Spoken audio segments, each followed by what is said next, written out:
Welcome, dear listener, to another episode of Wishcrafting, where we follow trails of folklore, magic, and nature's mysteries. I'm Wishamaya, your guide into the enchanted woods that we are going to explore in today's episode. In this episode, we're going to turn our gaze to a tree that graces forests and gardens alike. A tree of sweetness, of balance, and of quiet strength.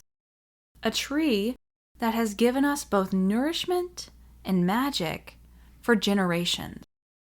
Today, we are talking about the maple tree, with its golden autumn splendor and its lifeblood of syrup. Maple has long been honored and revered and cherished by all. Indeed, nearly every landscape I have ever designed or tended has had at least one maple in there somewhere, because they are just stunning trees. But beneath the beauty and the grace lies a wealth of folklore, spiritual meaning, and metaphysical power. So gather around and light a candle, because today we're going to step into the mystical world of the maple tree. The maple is a bridge between earth and sky, between the physical and the spiritual, like all trees. But unlike all trees, consistently throughout history, the maple has been a symbol of strength, balance, and connection.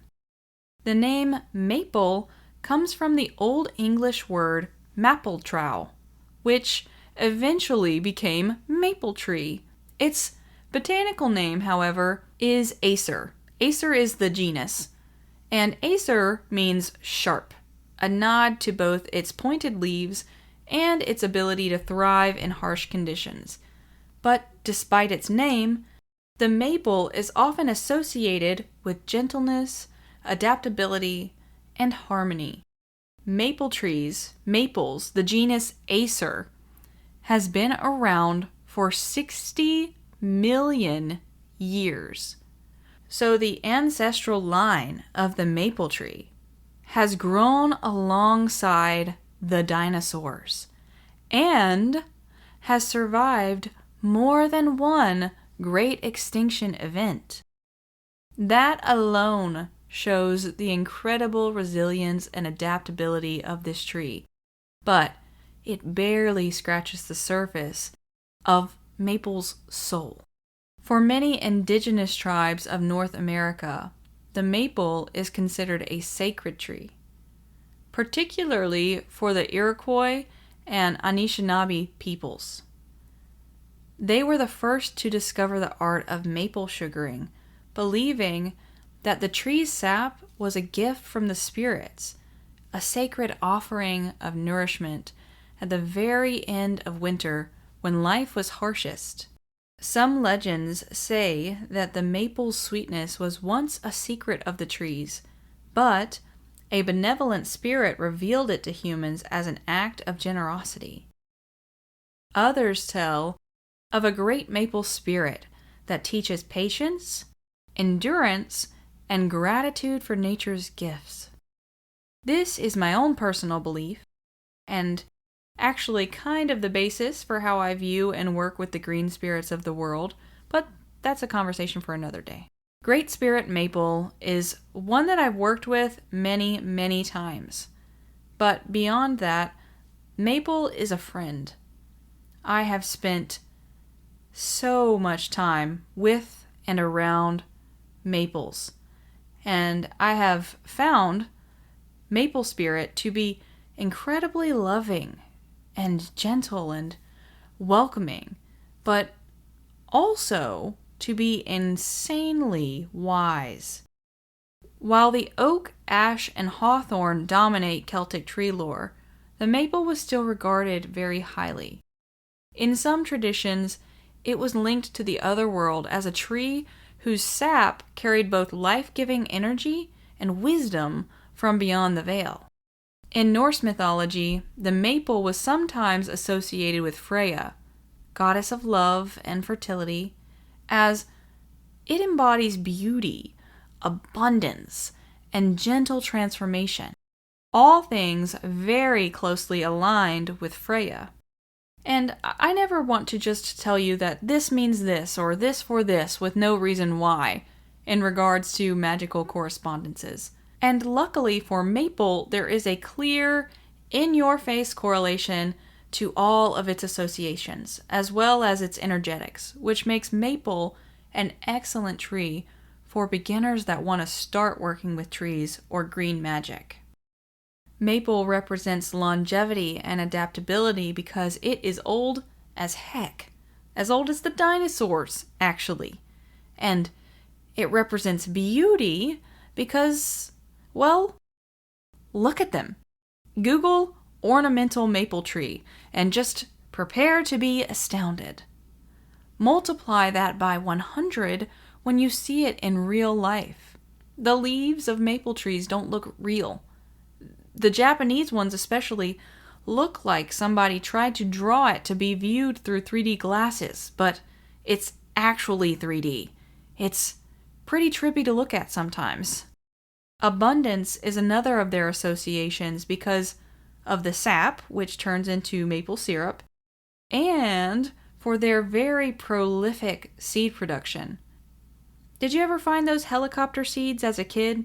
The ones you would toss and they spin wildly downward in a fast spiral? Well, those were likely maple seeds. They're always produced in pairs and in bucketfuls, which is probably the reason why it has lasted so long as a species. The correspondence to gentle transformation can likely be associated to its slow autumnal color. Most maples gently ombre into their fall color, turning them into a show of autumnal splendor at any given point in the season.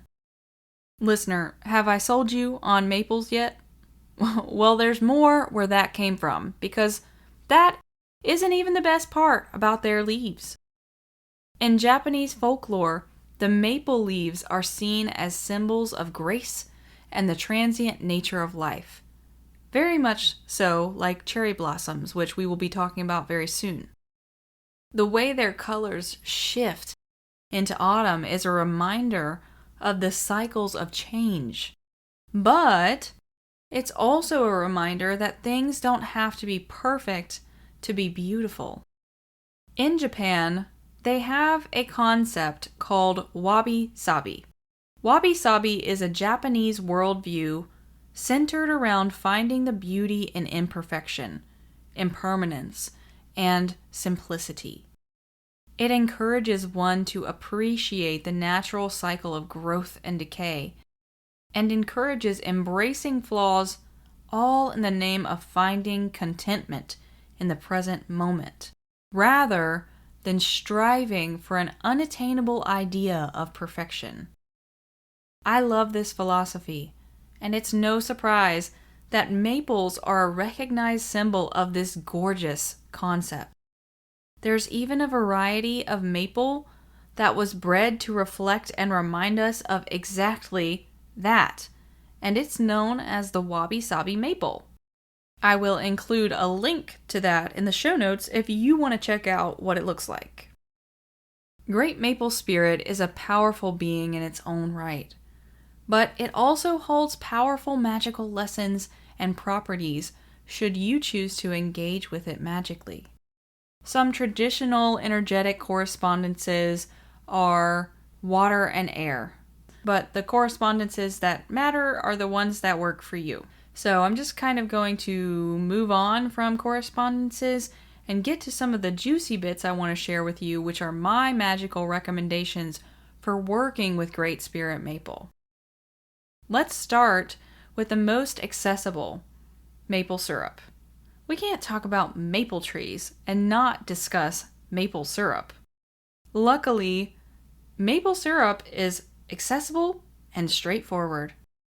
Maple syrup is a natural sweetener in spells of all kinds, and it's also super sticky.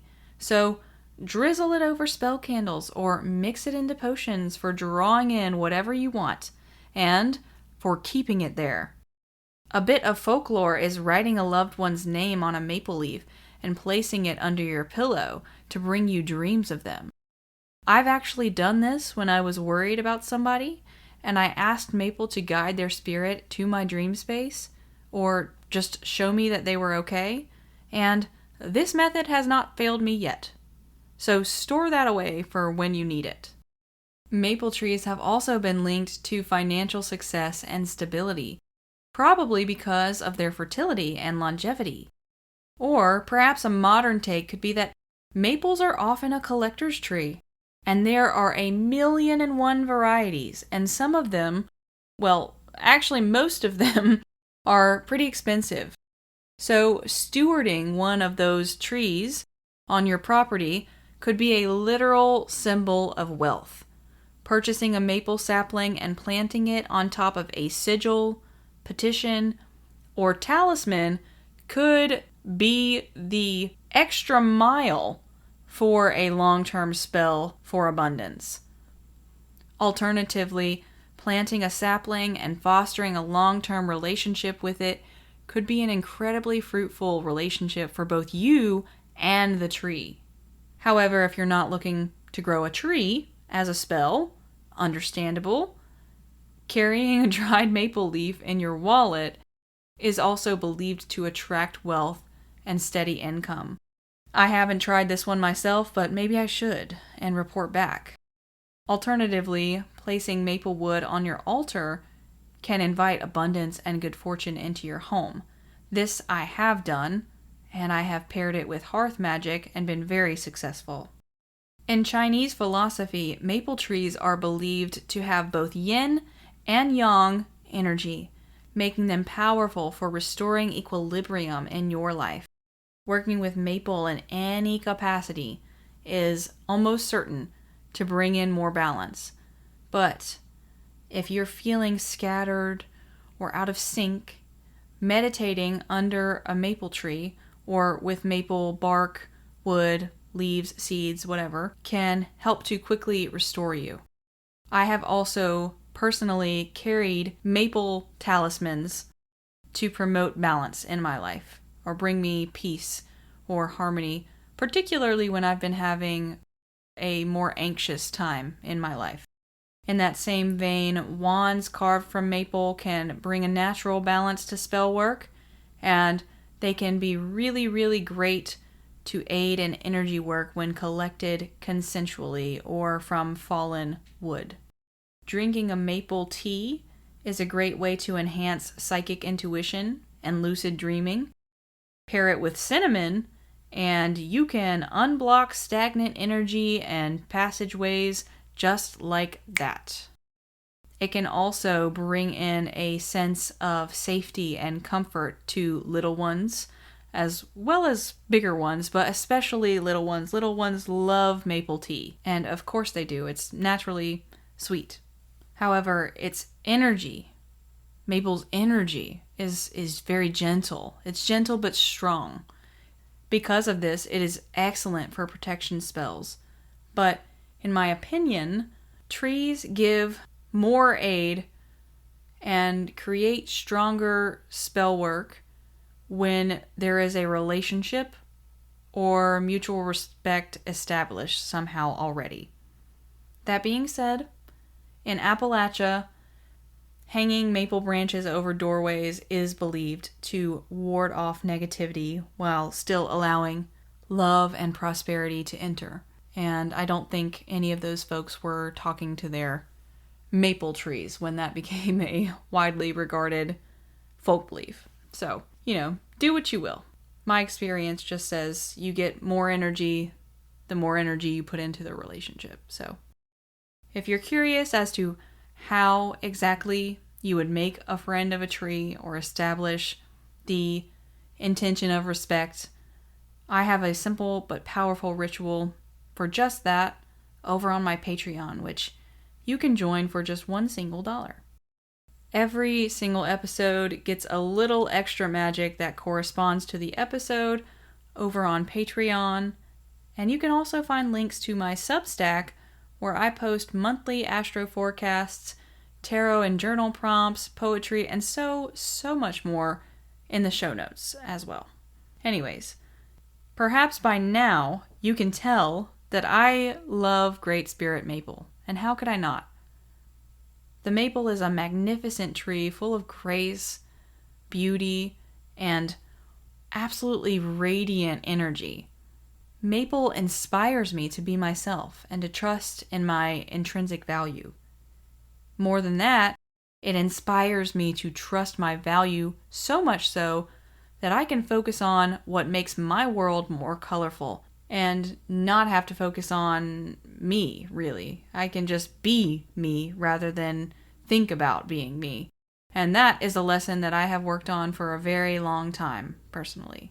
So, whatever you seek, dear listener, I know that Maple is ready and willing to guide you. All you have to do is reach out.